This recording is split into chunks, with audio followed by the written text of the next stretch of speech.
اگر ایک آئی اسپیشلسٹ ہے اور وہ مسلمان نہیں ہو رہا ہے تو اس کا مطلب وہ کہیں نہ کہیں رکا ہوا ہے. ایک بہترین کارڈیولوجسٹ ہے لیکن وہ رک گیا ہے اس لیے وہ مسلمان نہیں ہو رہا. یہ جو خیال ہے, یہ جو آئیڈیا کانسیپٹ آپ جو بتائے, یہ میرے ذہن میں بھی کئی سالوں سے چلتا, میں کبھی ظاہر نہیں کرا. اگر آپ بولے تو ایک دم, اگر کسی بھی سبجیکٹ کو اٹھایا جائے اور اس کی گہرائی میں جایا جائے تو آنسر خدا. آپ اگر ہمت ہار گئے یا مطمئن ہو گئے, وہ آخری دروازہ ہے آپ کا, آخری سیڑھی ہے. تو میری سب کے لیے پیغام یہی ہے, شاید آپ کا نیکسٹ سوال بھی یہی ہوگا کہ آپ دنیا کو کیا پیغام دینا چاہ رہے ہیں. ہر انٹرویو کا اینڈ رہتا ہو. بالکل. تو میں تمام دیکھنے والوں کو, سننے والوں کو یہی دعوت دوں گا کہ آپ پہلے تو خالی بیٹھ ہی نہیں سکتے, یہ انسان کے نیچر کے خلاف ہے. ایک آخری بات کرتے ہوئے اپنی بات مکمل کروں گا. کیا کبھی آپ نے غور کیا کہ آپ کی باڈی میں اللہ سبحانہ و تعالیٰ نے ڈبل پارٹس کتنے دیے ہیں, سنگل کتنے دیے ہیں؟ آنکھیں 2, کان 2, ہونٹ 1, 2, اچھا ہونٹ 2, جبڑے 2, 2, ہاتھ 2, پیر 2, کڈنیز 2, لیکن دماغ 1, زبان 1, دل 1. کیوں؟ there should be a reason نا. اللہ کہہ رہا فیہا ذکرکم افلا تعقلون. ارے میں اس میں تمہارا ذکر کر رہا ہوں, عقل استعمال نہیں کرتے کیا تم لوگ؟ اللہ تو چھیڑ رہا ہے بار بار, جاؤ عقل استعمال کرو, بہت کچھ دیا ہوا ہوں میں, جاؤ غور و فکر کرو, ان سے پوچھو ذرا, جاؤ دنیا میں گھومو پھرو, دیکھو کیا وجہ ہوں گی, کیا وجہ ہوں گی. بھائی آپ 2 دل دے دیتے تو کیا چلے جاتا آپ کا؟ ایک ہارٹ فیل ہو گیا تو دوسرے سے جی لیتا, جیسا ایک کڈنی فیل ہوئی تو جی لے رہا نا بھائی, ایک آنکھ پھٹ گئی تو ایک سے تو بیچارہ دیکھ لے رہا. تو پھر جب اتنے آپشنس آپ دوسری چیزوں کے لیے رکھے تو یہ سنگل آئٹمس کا کیوں دیے بھائی؟ اس کے بھی ڈبل رکھنا تھا نا. بتائیے کیا ہو سکتا ہے؟ دیکھا گیا تو تمام چیزیں تو اکثر و بیشتر چیزیں ڈبل ہی ہے اپنے پاس, یہ چیزوں کو سنگل کیوں رکھا گیا پرٹیکولرلی؟ اگر دماغ 2 ہوں گے تو ان دونوں میں ایک ظاہر بات ہے نا پیدا ہوں گی. ارے بھائی میں کل یہ دماغ سے سوچ رہا تھا, آج مجھے یہاں سے پتا چلا کہ یہ غلط ہے. زندگی بھر کنفیوز رہیں گے آپ, زندگی بھر ایک اپنے میں لڑائی چلتے رہیں گے, اپنے میں لڑائی چلتے رہیں گے. آج ہم خالی ارادے بدلتے ہیں تو بدنام ہو جاتے ہیں دنیا میں.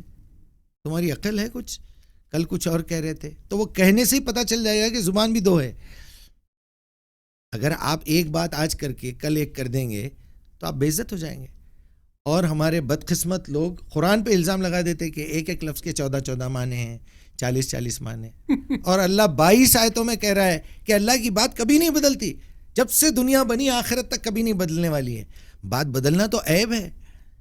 صلاۃ کے معنی اللہ بول رہا تو کچھ اور, فرشتے بول رہے تو کچھ اور, ہم بول رہے تو کچھ اور, فلاں بول, کیسے ہو سکتا ہے بھائی؟